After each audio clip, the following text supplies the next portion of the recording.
Hey, this is Rich over at TVP Live with another quick tips tutorials brought to you by Photoshop Elements Custom Tutorials Group, and let's jump right in. With today's poster, I want us to know how to separate these letters from the background heart. And I'm going to assume that these letters are baked in. I don't think there's going to be separate layers. It just looks like it's an older graphic where the letters, if I zoom in, you can see there's no real separation between the edges of the letters and the background, and you can see how fuzzy it is there. So there's really no good way to separate these letters. Even if we were to use the magic tool, which picks a certain color to try to delete, if we try to use that, I'll set this to 50%. If we try to delete portions of the background, you see what's happening? There's too many blobs of different colors that are merging that just don't make sense. So I'm going to undo that. And even if we do the opposite, which is try to delete or grab just the letters, if I grab this letter, the M, do you see what else it grabbed? It grabbed other letters. That part's good. But the problem is if I hit delete, you're going to see that it actually deleted a bunch of the other graphics other than the letters also. So the magic tool is not really good for this effect also. I'm going to go ahead and undo that again. In this case, you're going to have to use some elbow grease and really take the time it takes to redraw all these letters. It's not that difficult, but it is time consuming. So in this case, I'm going to do one word for you, and then you can do the rest. Okay, so I'm going to take the your, and basically on that layer, that's our single layer, we're going to do is open up a new layer and trace the word with the polygon tool. So we click the polygon tool here. Once we do that, we can zoom in and try to fill out the whole screen with just one word at a time, or even one letter at a time. But because this word is all attached, one word at a time is fine. So we're going to start up here on this corner, and we're just basically going to trace the word. And we just go click, left click, left click, left click, left click, click, click, click, click, and keep on doing this throughout the whole word. It takes a little bit of time, but it's not terribly difficult. Just make sure you don't click twice too fast, because then it'll close the loop prematurely.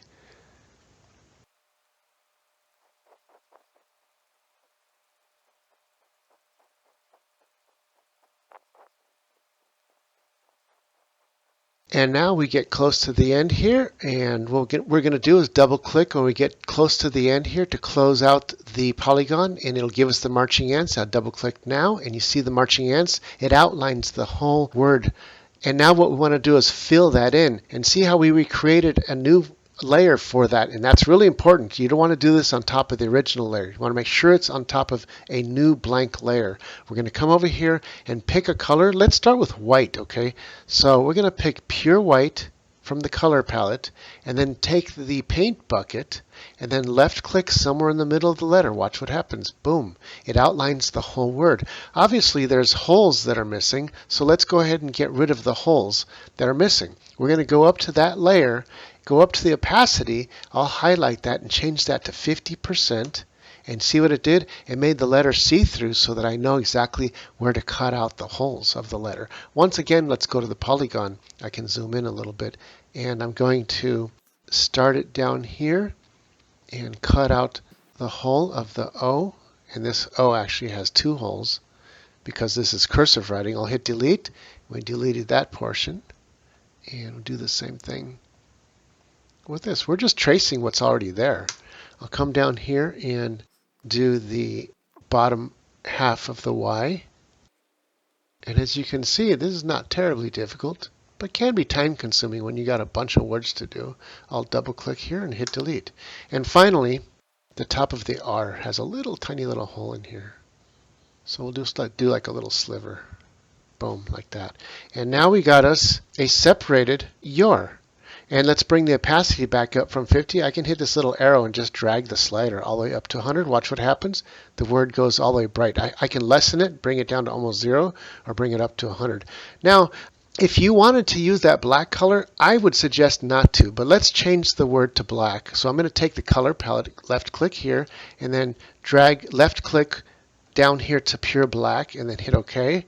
And we'll go ahead and fill it in. You'll see what happens And make sure you're on that top layer. When I click in the middle of the letter, it turns back to what it was before. There's no way we can, and I can turn the background off and you see there's your. There's no way that that's going to stand out because all the blotches behind it is the exact same color black. Even if I were to take that layer, right click and add a drop shadow by choosing Edit Layer Style and then choose Drop Shadow and then let's say bring that drop shadow up to, like, you see what's happening? I'm adding a drop shadow and making it pretty big. I can toggle the drop shadow on and off. Watch the word. I'm toggling it on and off. That's not quite enough to really make a difference and let you see the letter. I'm making the letter stand out pretty majorly. But you know what? That color is just not very conducive to being able to read it. So I would go back and choose a different color. Something like, I don't know, a light blue. Let's try that. I'll take the paint bucket and I'll click in the letter. Boom. See, now it starts to stand out and the drop shadow really works with it. In the big picture, you can see that works good. That works better. Or maybe even something that clashes, like a bright yellow, like that. Let's take the paint bucket and change that to yellow. See that? Now that really stands out really nice.